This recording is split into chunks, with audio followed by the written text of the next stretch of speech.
What's up, guys? This is Coach Grant with First Down Training, and today we're going to be breaking down some of Justin Jefferson's best route running from this past season or this current season that we're in right now. We're going to be talking about how he uses his releases to set up different moves on the routes, how you guys can structure your releases off the line to make them all look the same, and then how you guys can get separation when a DB maybe gives you that inside release when you're trying to break an out. Okay, so let's get started with this breakdown. And guys, if you're a receiver and you want to get better hands and you don't have a quarterback to throw to you, you want to improve your hands in less than 1 month, check out that link in the description. It says improve your hands in only 30 days, full 30-day catching program to improve your grip strength, hand-eye coordination drills, and repetition drills where you don't need a quarterback to do these things. Guaranteed to help your hands improve. Let's get started. So first things first, off the line here, you see how he's going to work this little hesitation go release, right? This is something you see a lot from Davante Adams, right? This looks so similar, these next two releases to Davante Adams, that it's kind of crazy. And that's the comparison that that's who I'm going to compare him to pretty much throughout this whole thing, because it's very, very similar to the way they do things off the line of scrimmage, okay? So let's watch it full speed. So you see how he gives this little hesitation, then he goes, right? And he gets this DB sitting to the inside, able to get a little bit of separation, right? I mean, here's the thing.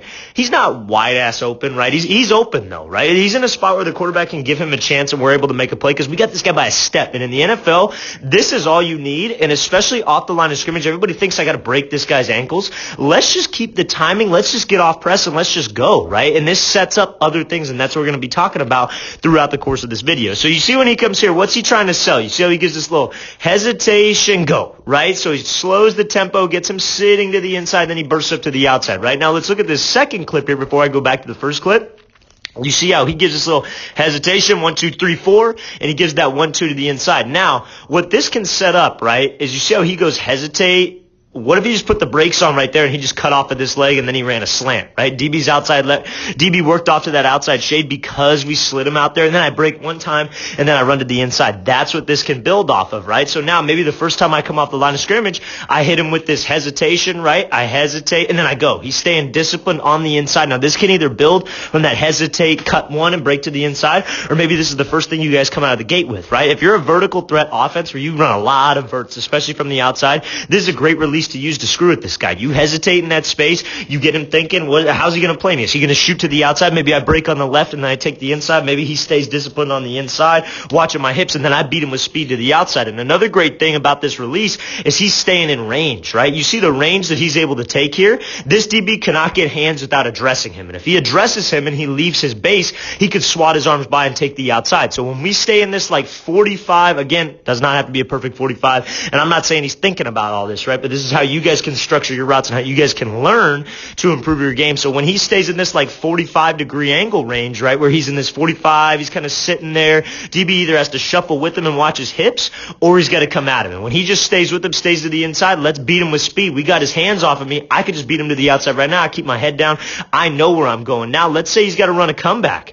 We get this DB to fully commit those hips and fully turn and run and open up that gate. Then I just snap it off in stride and I run a comeback. Or I snap it off and run a stop route. That's how these things build, fellas. That's how you guys can make your routes look the same, and that's how you guys can be a technician off the line. Very similar to Davante Adams, like I'm saying. So again, hesitate, set him up outside, and then go, right? So now the next time around, when he sees you make that same kind of hesitation, he's going to think, oh, no, I ain't getting beat to the outside again. So maybe he shoots out. Maybe he shoots outside, and then I hit him with that one cut. I hit him with just that left stick, and then I run a slant underneath. Or maybe I give him a little hesitation, cut to the outside, inside release, I run a dig, I run a corner, whatever it may be. But I make it look the same off the line of scrimmage. And you see, this is not a complicated release. He's not throwing in 10 different moves here, right? He's being calm, being patient, low him into open space, jab, and then break to the inside. Let's watch it again full speed one more time, or low him into open space and then take off. It's all about changing up that tempo, right? Maybe one time I just hit him with a quick speed release and I go. And then the second time I hit him with this slow play and then I go. It's just about having that kind of IQ where you know when to use these things. You know, okay,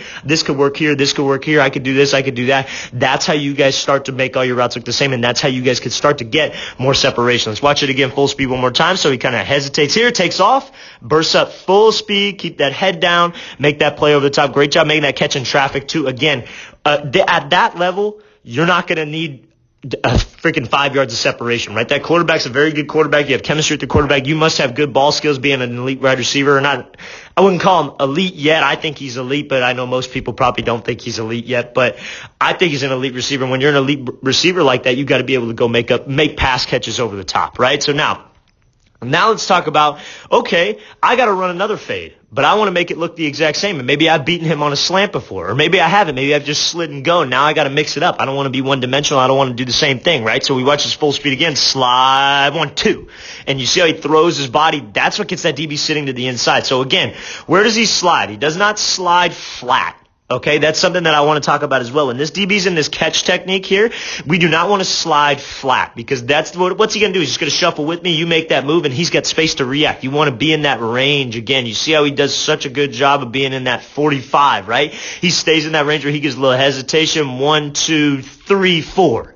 And when he makes that 3-4, he's almost selling like he's doing that like hesitation. You guys have probably seen this before. You hesitate, and then you go that diamond release where you go left, right, and then left, and you get that DB to open up the gate, or you get him shifting off that platform and you run a slant, right? And again, that's a longer developing release, so we're probably not going to be the first read on that situation, right? If we were the first read, I'd probably give him something quick like a 1-2 off the line and take the slant. But if I slide and I hesitate, then I go 1, 2, 3, there's probably like a situation where maybe there's play action, or maybe you're like the second or third read, right? I mean, this takes a little bit of time, right? So now, when we come off and we slide and we go 1, 2, 3, maybe we've beat him on a slant before, right? Maybe I've breaking this thing off and I've ran a slant. So what I want to do is I want to throw my body to the inside, and you see how he throws his head and shoulders and he makes that cut. He's just throwing this thing off of 1, 2, so it's 4 steps. It's left, right, left, right.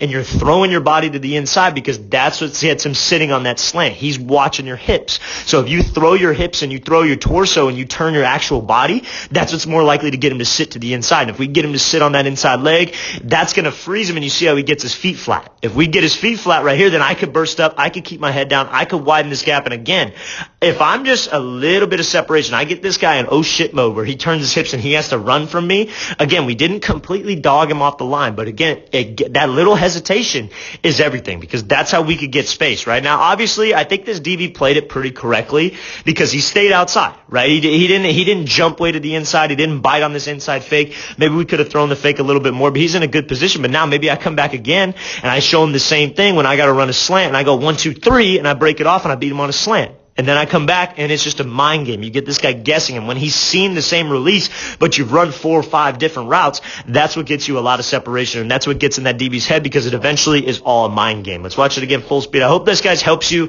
with how you can kind of structure this release and what kind of the thought process is, because it's not just going to be, okay, I'm going to pick this release and I'm just going to do it, right? It's all a setup. It all builds. You look at a guy like Devontae Adams, again, he'll work like probably 3 releases. Like, honest to God, on most of his routes, you see probably 3 to 5 releases that he does, and he makes it all look the same. It's all based off of that same kind of he does throw in some quicker stuff, obviously, but when he does throw in that hesitation, he'll go hesitate 1, 2, hesitate 1, 2, 3. He'll throw all kinds of things in there, but it looks the same. It builds off of the same, and his body is what sells it. Let's watch it again full speed. So he hesitates 1, 2, 3, 4. Throw that body to the inside, get him hesitating, get him in oh shit mode, and then be ready for that ball. Great job here by Jefferson. Now let's talk about this hesitation release again, where we got to kind of close the gap with this DB. And if he takes away the outside when I'm trying to run like maybe a corner, maybe a post corner, what I can do. So you see how Jefferson kind of gives a little hesitation, then he just takes off to the inside, right? And he gives those eyes for 3 hard steps. He makes that play. I kind of broke down this clip yesterday, but I wanted to focus mainly more on the release. So when he comes off, right, and he closes the distance with this DB, he's gathering info, right? So you see how when he closes the distance, where are his eyes? Eyes are on him. We're trying to read this DB. How's he going to play me? Is he going to sit outside? Is he going to jump to the inside? What's he going to do, right? So he's sitting to the outside. He's staying outside leverage, most likely because he's probably got safety help over the middle. If he's got safety help to the inside, okay, that's fine. I'll just go make this, like, if it's a 2-man look, you guys, that's a common look that you guys will see in like 7-on-7 or something like that. But if you got a situation where it's catch technique and you got to close, right? I got to close the gap with this DB, and I go with this hesitation move. Maybe a couple times I just came off fast and gave him a quick move and went.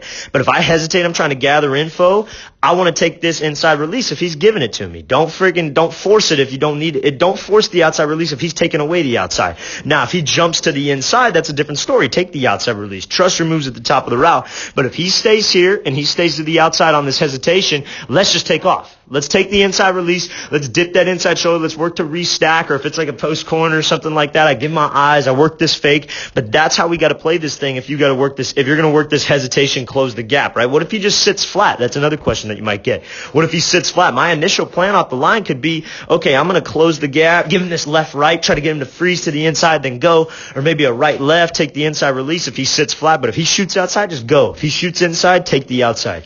We don't want to force an outside release if it's not there, and vice versa, inside release. Let's watch it again, full speed one more time. Great job by Jefferson manipulating off the line. I think he's going to be a great receiver, great talent. Really excited to see how this guy plays out. All right, guys, I really want to thank you for watching. I really appreciate it. If you guys have any questions, please leave those in the comments. I'll get back to you as soon as possible. And also, if you guys want access to that hands program, check out that link in the description. It says improve your hands in 30 days. I'll see you guys next time.